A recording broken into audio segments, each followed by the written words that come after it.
ধানমন্ডি ৩২-এ সেখানেও কিন্তু বিক্ষোভ চলছে। বুলডোজার নিয়ে আসা হয়েছে এরকম আমরা জানতে পেরেছি। আমাদের সহকর্মী আছেন সেখানে, মশিউর অনেক যাচ্ছি তার কাছে। অনেক, আপনি ধানমন্ডি ৩২-এ আছেন, কি দেখছেন একটু জানাবেন আমাদের। আসলে ধানমন্ডি ৩২ নম্বরের যে পরিস্থিতি, সে পরিস্থিতি আসলে সময় সময় ধরে পরিবর্তিত হচ্ছে এবং এই মুহূর্তে এই জায়গাটিতে বিক্ষুব্ধ যারা জনতারা আছেন তারা একত্রিত হয়েছেন এবং তারা তাদের যেই স্লোগান, সেই স্লোগান দিচ্ছেন যে আমিকে তুমিকে হাদি হাদি, এবং এই যে ওসমান হাদিকে যে হত্যা, সেই হত্যাকে কেন্দ্র করে আসলে তারা এখানে একত্রিত হয়েছেন এবং তারা বিভিন্ন ধরনের দাবি দাবা সেগুলো কিন্তু রাখছেন। এবং যদি এই মুহূর্তে দেখতে পান তাহলে কিছু জনতা যারা আসলে এখন ধানমন্ডি বিভিন্ন জায়গা বা দেশের যে বিভিন্ন জায়গায় যে সাম্প্রতিক পরিস্থিতি, সেই পরিস্থিতির মতোই কিন্তু এই মুহূর্তে ধানমন্ডি ৩২ নম্বরের যেই অঞ্চল, সেই অঞ্চলটাও কিন্তু বেশ উত্তপ্ত হয়ে আছে। একটু প্রেক্ষাপটটা আপনাদের আবার একটু জানিয়ে রাখতে চাই। সেই প্রেক্ষাপটটি হচ্ছে যে শরীফ ওসমান হাদি, তিনি ঠিক ইনকিলাব মঞ্চের যিনি মুখপাত্র ছিলেন, তাকে যে ১২ তারিখে অর্থাৎ শুক্রবার দুপুর ঠিক ২:২০ সময় যেই গুলি করা হয়, সেই গুলি করার পরে তিনি কিন্তু ঢাকা মেডিকেল কলেজ হাসপাতালে চিকিৎসাধীন ছিলেন। এরপরেই সেদিন সন্ধ্যার সময় তাকে ঢাকা মেডিকেল কলেজ হাসপাতাল থেকে নিয়ে যাওয়া হয়, স্থানান্তর করা হয় এভারকেয়ার হসপিটালের যেই চিকিৎসা, সেই চিকিৎসাতে যেই তার অবস্থা তা আরও বেশি সংকটাপন্ন হলে পরবর্তীতে সিঙ্গাপুরে নিয়ে যাওয়ার ব্যবস্থা করা হয় এবং ১৫ তারিখ অর্থাৎ ১৫ ডিসেম্বর দুপুর বেলায় তাকে কিন্তু স্থানান্তর করার সমস্ত প্রক্রিয়া সম্পন্ন করে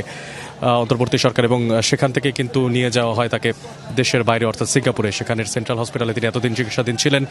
এবং সেই থেকেই কিন্তু বিভিন্ন যে সমস্ত দাবি দাওয়া, ইনকলাব মঞ্চ, পাশাপাশি জুলাই বিপ্লবের যারা সম্মুখসারির যোদ্ধারা ছিলেন, যারা নেতারা ছিলেন, নেতৃবৃন্দ ছিল, তারা বিভিন্ন সময় কিন্তু বিভিন্ন দাবি করে আসছিলেন এবং বলা যায় যে আসলে শরীফ ওসমান হাদির যে ঘটনা, সেই ঘটনাকে কেন্দ্র করে পুরো বাংলাদেশ এক হয়ে গিয়েছিল এবং যেই হত্যাকাণ্ড হয়েছে শরীফ ওসমান হাদির, সেই হত্যাকাণ্ডের পরিপ্রেক্ষিতেও কিন্তু বেশ কিছুটা উত্তপ্ত ছিল এবং সেই সমস্ত উত্তপ্ত ঘটনার মধ্যেই আজ সন্ধ্যার সময় খবর আসে যে শরীফ ওসমান হাদি, ইনকিলাব মঞ্চের যিনি মুখপাত্র, তিনি আর নেই, তিনি মারা গেছেন এবং এরপর থেকেই সবাই বলা যায় আরও বেশি উত্তপ্ত হয়ে যান এবং বিভিন্ন ধরনের যে সমস্ত জায়গা বা প্রতিষ্ঠান বা স্থান, সেই সমস্ত স্থানগুলোতে তারা অবস্থান নেন এবং তারা বিক্ষোভ জানাতে থাকেন। এই মুহূর্তে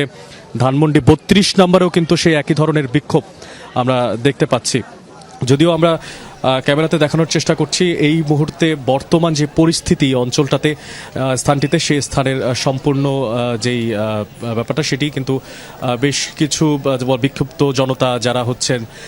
এই মুহূর্তে এখানে অবস্থান নিয়েছেন, তারা তাদের যে সমস্ত দাবিগুলো, সেই দাবিগুলো পূরণ না হওয়া পর্যন্ত তারা তাদের যে অবস্থান, সেই অবস্থান থামাবেন না